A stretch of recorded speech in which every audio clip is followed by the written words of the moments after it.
Bien, gracias Mónica, muy buenas noches, bienvenidos a Sin Medias Tintas. Ya soltamos la cunita, ¿no? Extraño eso de volver a mandar la cunita, pero bueno, vamos directo entonces con los temas. Primero, han habido encuestas, hubo encuesta durante la semana de Datum, esa es la que vamos a compartir con ustedes, pero obviamente sin dejar de comentar la que ha publicado hace instantes, ¿no? Cuarto Poder de Ipsos Perú. A ver, la situación casi no cambia desde mi punto de vista, ni para el Congreso de la República a la baja, ni para la presidenta Dina Boluarte, que se mantiene a la baja. Sobre todo en la de Datum baja muy poquito, un punto, pero sostenidamente, es decir, 75, 3/4 partes de la población no la desaprueba. Luego vamos a entrar también al detalle, porque se hablaba mucho de la posibilidad de empoderarse, de unirse, de ganar legitimidad en la manera como el gobierno respondería a la emergencia de las lluvias y del niño que se viene. Claro, si uno piensa en la legitimidad como un elemento fundamental de la democracia peruana, uno diría, lamentablemente, no parece haber sido aprovechada por este gobierno. Y claro, lamentablemente, desde ese punto de vista de fortalecer la legitimidad democrática, pero quizá lo más serio, lo más preocupante, lo más importante, que se pierde una oportunidad política, pero repito, lo más importante es que no se le ha brindado ayuda a la gente. Y Piura amenaza con irse a un paro, el 18 creo que está anunciado. Lo habíamos comentado la semana pasada con nuestro invitado, el alcalde de la ciudad de Piura, junto con los ciudadanos. Claro, uno podría argumentar que los gobiernos regionales y locales, por más poco tiempo que tienen en el poder, también han sido responsables, vaya que han sido responsables y son responsables respecto de la incapacidad de planeamiento, respecto de la corrupción, ¿no? La negligencia para hacer obras correctamente a tiempo y saber sobre todo hacer planes para proyectos de infraestructura. Sabemos que eso es así, pero en este momento, y por lo que acabo de decir, quizá por el periodo, por el corto periodo de tiempo que tiene en el poder, es fácil, y me imagino que tiene resonancia en la ciudadanía, voltearse al gobierno central y decirle, oiga, ustedes son unos mamarrachos, me han prometido esto y lo otro y al final no me han entregado nada. Y lo más curioso es que eso también es cierto, porque hemos visto desgraciadamente la semana pasada el viaje de la ministra de Vivienda, Jania Pérez de Cuellar, creo que le toca la región justamente Piura, la falta de empatía, pero ok, vámonos a ponernos en el fondo, vamos al fondo del tema, dejemos la forma y la falta de empatía. La incapacidad también es alucinante de este gobierno. El tema de las motobombas. No puedes comprar motobombas, no puedes mandar motobombas y además te pones a gritonear a la ciudadanía de Piura cuando finalmente le exige las motobombas a la representante del gobierno. En fin, para llorar o para actuar, ¿no? Dice por ahí, no hay que preocuparse, sino hay que ocuparse. Parece que este gobierno ni uno ni otro. Vamos con la encuesta de Datum que se presentó esta semana. Bueno, cumplimos con la ficha técnica. Vamos rápidamente, José, por favor. Suéltame la ficha técnica a ver si salimos de ese tema, pero es la formalidad con la que tenemos que cumplir. Datum internacional, dice ámbito nivel nacional, 1.200 encuestas efectivas, el margen de error más o menos 2,8%, nivel de confianza 95%. Vamos ahora sí, por favor, el dato de la ficha de campo, del 10 al 12 de abril. Eso es importante, eso es lunes, martes y miércoles. Lunes, martes y miércoles, es correcto. Correcto. Vamos entonces con los resultados, por favor, José. A ver. Uy, esta no es. Vamos primero, por favor. Es que yo quiero la de Dina Boluarte primero, para el análisis, por favor. Y después vamos justamente a ese tema, que es el comparativo de por qué no se habría recuperado la aprobación de Dina Boluarte, cuando pudo haberle sacado provecho al tema de las lluvias y la atención a los ciudadanos que se vieron afectados. Esta tampoco es, maestro. La primera es la aprobación. No tenemos la aprobación entonces de Dina Boluarte. Ok, la aprobación de Dina Boluarte. Tengo la de Ipsos entonces.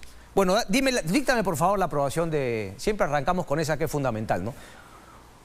¿La tenemos, José? 77% de desaprobación de Dina Boluarte en la última encuesta de Datum. Ok. Bueno, vamos con la de Ipsos, pero es que esa es fundamental. A ver, Ipsos tiene ¿Aprueba o desaprueba la gestión de la presidenta Dina Boluarte? Enero del 23 era 20% de aprobación, febrero del 23 18%, en marzo del 23 17% y en abril 15%. Es decir, ha venido bajando sostenidamente 2 puntos primero, 1 punto y luego 2 puntos más. La desaprobación sube de 71, 74, 76 y a 77. Y me dices que la de Datum, ¿en cuánto muestra la desaprobación, José? 74%. Y la aprobación 18%.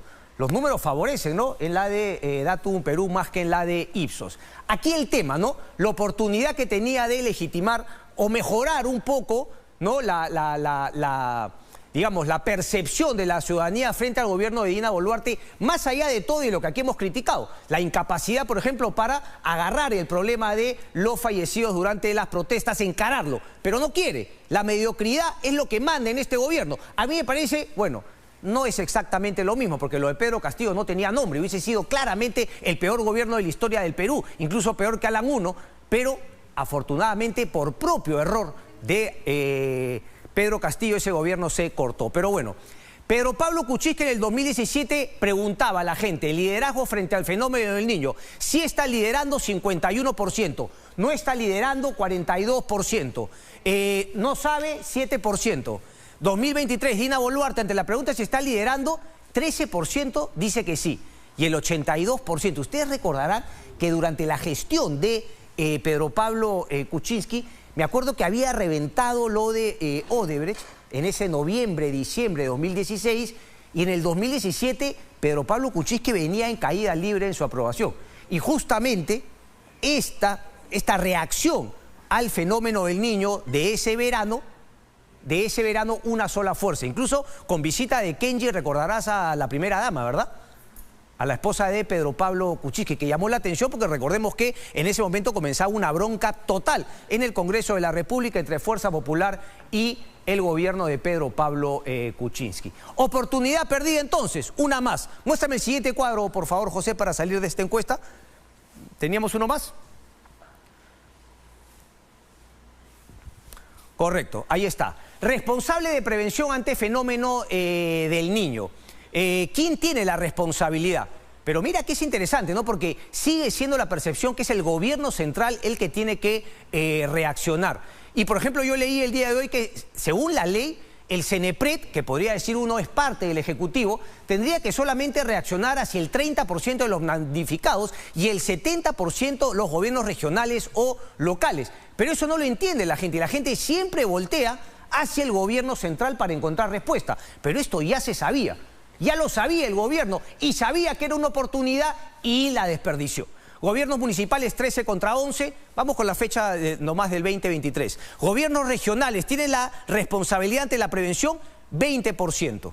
Gobierno central 41%, todos 23%. La lógica diría que, ¿no?, el sentido común mandaría que finalmente son los tres, cada uno con un porcentaje de la responsabilidad, los que tendrían que haber actuado para prevenir justamente el fenómeno del Niño. Pero bueno, esa es la situación. Y yo aquí quería justamente tocar un poco más el tema, ¿no? Porque, es decir, un gobierno con alta desaprobación, deslegitimado y que además es altamente mediocre.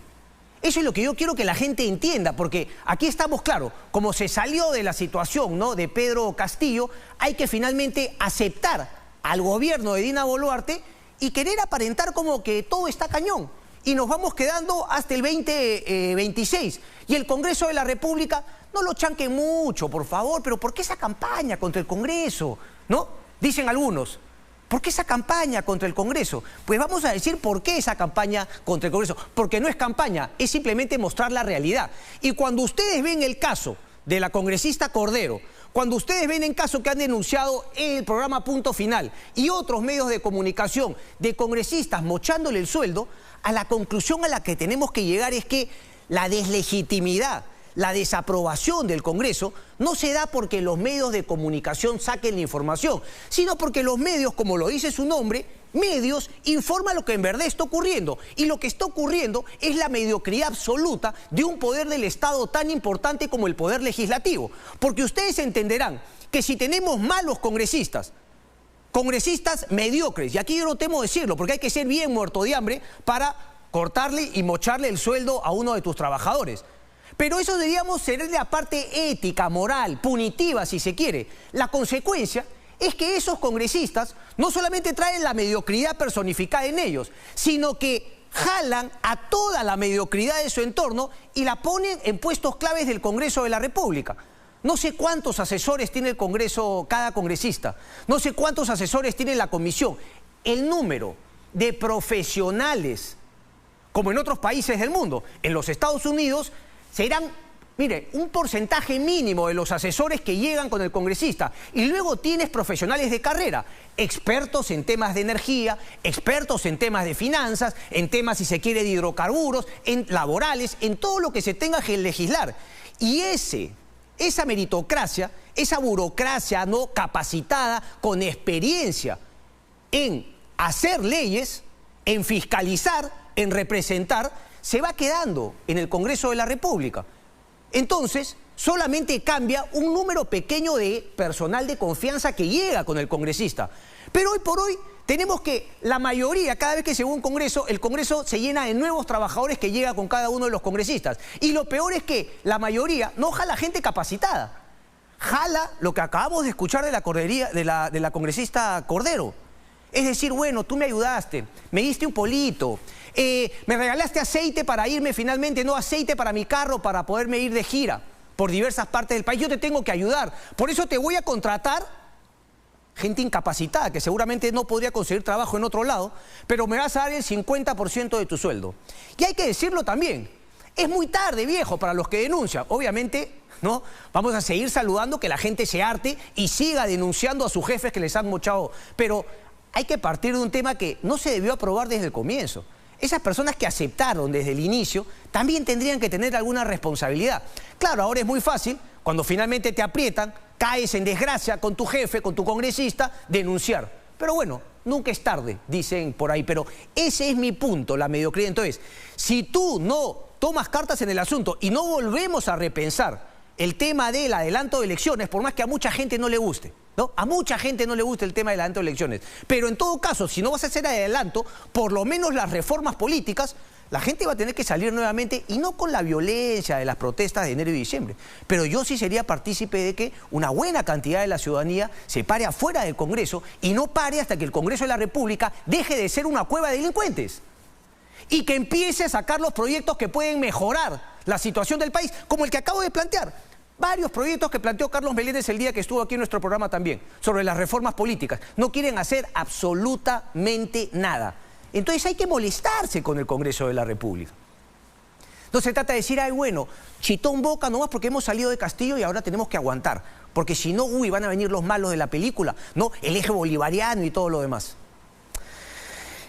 Carlos Meléndez escribe una columna muy buena que justamente no quiero comentar, porque habla de la Constitución del 93, ¿no? Pero justamente respecto de este gobierno, dice: hoy empero, respetadas mentes liberales se contentan, en medio de una gran turbulencia, con el piloto automático de una presidenta impopular que ha unido a la mayoría de los peruanos, desde Piura a Puno, en su contra. Así se confirma una vez más que la derecha peruana nunca pierde una oportunidad de perder una oportunidad, porque la verdad que sí, ¿no?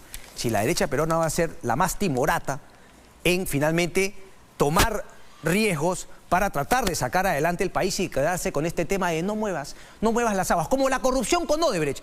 Habían mentes liberales que decían, bueno, no hagas mucha bulla, no denuncies tanto, no, el entorno empresarial se va a perjudicar, las obras no van a fluir. Esa es la mediocridad, el cacacinismo que nos lleva a esta situación, y que no lo duden, nos llevó a que gane Pedro Castillo el año pasado, o hace 2 años, perdón, en el 2021. La nota de Perú 21 el día de hoy, el círculo íntimo de Dina. ¿Cuál es la conclusión? Pura mediocridad, pura mediocridad. Mediocridad también que nos lleva a una ministra de Transportes y Comunicaciones, de la cual vamos a hablar la próxima semana. Porque nuevamente Lima Airport Partners, en aconchabamiento con el MTC, empieza a tener todas de su lado. No se ha aclarado todavía la muerte de los bomberos. No sabemos si es que la responsabilidad fue de Corpac o de Lima Airport Partners. El MTC tampoco dice ni pío.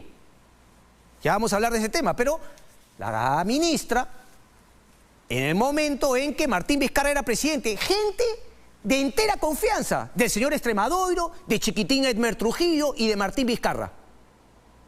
Vamos a llegar justamente a ese tema. Lima Airport Partners y el Ministerio de Transportes y Comunicaciones, alineaditos. Y los usuarios del Jorge Chávez que se frieguen, todos nosotros, anda.